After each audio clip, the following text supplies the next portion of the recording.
Wow, so two different opinions there. We'll get to that in a second. Last season, Mayfield finished 10th in the league in our total QBR en route to leading the Browns to their first playoff victory since 1994. It's been a struggle this season for Baker as his QBR has taken a 30-point dive from where it was last season. That's easily the largest drop-off in QBR by any quarterback with 100 passes in both seasons. We mentioned once again that he's been hurt. Dan, you just heard Baker say, I've been pretty beat up. At this point, hearing how different the statements are from Baker Mayfield and Kevin Stefanski, where do those two guys go from here? I would not be shocked if last night was the last time Baker Mayfield plays for the Cleveland Browns. Woo! Wow. After kind of how this season played out, and then hearing the comments from Baker, which were the first time I heard them, and then hearing his coach, Kevin Stefanski, go. It's conflicted. Yeah, like that there is conflict. And the thing that I think matters is, if the Browns want out, they have justifiable reason now because of the performance on the field. Okay.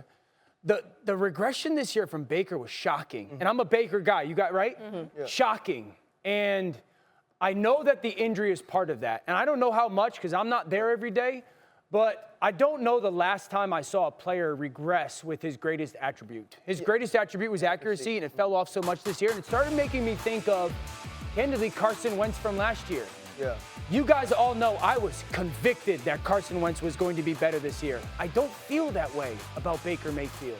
Yeah. And for him to come out and make the comment of, well, I did everything. Would Baker have to have a new place for you to feel that he could be better? A new coaching staff? Because, like, how many coaching staffs are we going to run through waiting for Baker Mayfield to be better? Yeah, I think I mean, hearing Kevin Stefanski's comments were shocking to me. Yeah. When he says, yes, it would affect him, but he made it very clear that he was ready to go, it sounds like he's saying, like, listen, the injury was an injury, but he told me he could play at a high level, and that didn't happen. Right. Well, somebody said Baker Mayfield could play and start for them in place of Case Keenum. Right. I guess to Ryan's point, though, about where would be a better fit for Baker, where might he have the opportunity to play like he did at various points during his career. Cleveland has not had the greatest group of skill players, although we've seen OBJ flourish elsewhere.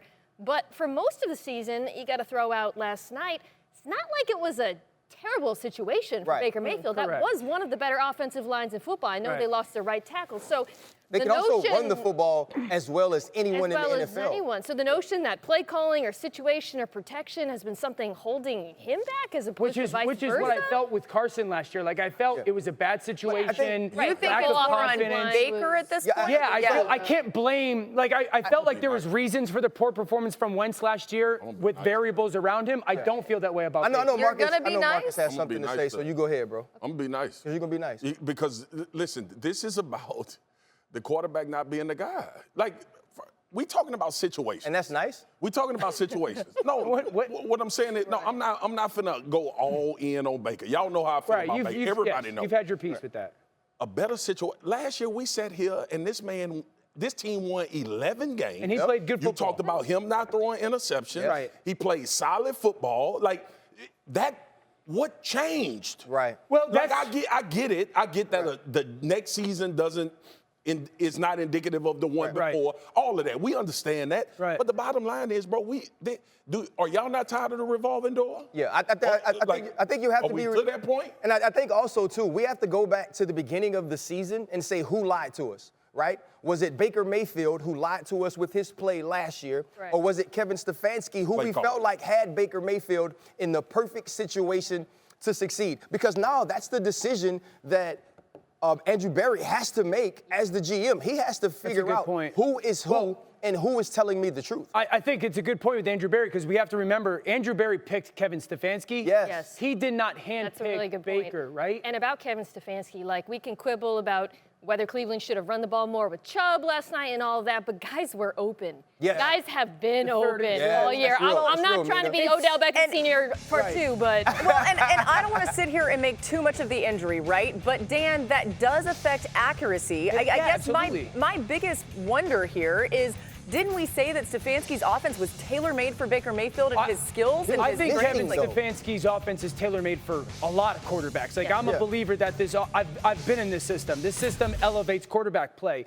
The injury has to. It has to 100% impact. Because, again, the regression with what he did best was so stark this year. It shocked me. But I lay that at the feet of Stefanski. But here's my question. Like, don't you see that in You got practice? a game plan around You mean it. the misses? The lack of accuracy. But if you've been watching, in we practice. sat on this show all year and talked about Baker's accuracy. Right. And we've also acknowledged the injuries. All right. And the coach just said he told him he was healthy enough to play.